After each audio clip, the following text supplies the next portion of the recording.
por ejemplo, voy tejiendo, ¿cierto? Voy tejiendo.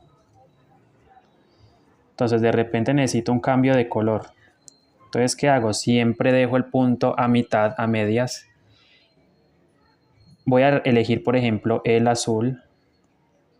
Este azul agua marina. Entonces agarro ese hilo azul agua marina, lo llevo hacia atrás. Siempre es importante llevarlo hacia atrás. Y ese punto que dejamos abierto lo terminamos con el azul agua marina.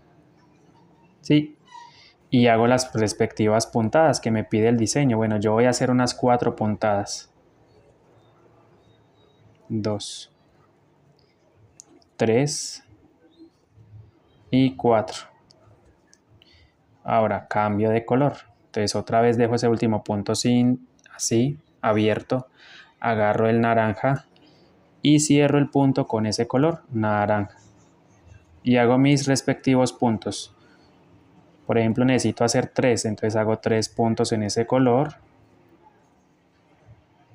Ahora me pide que haga cambio de color, entonces dejo abierto el punto y agarro el azul. Entonces, vamos, ponte que me piden 2 puntos, entonces los tejo. ¿Sí? Y así sucesivamente hago los cambios de color. Mire qué lindo el proyecto de la mini mochila.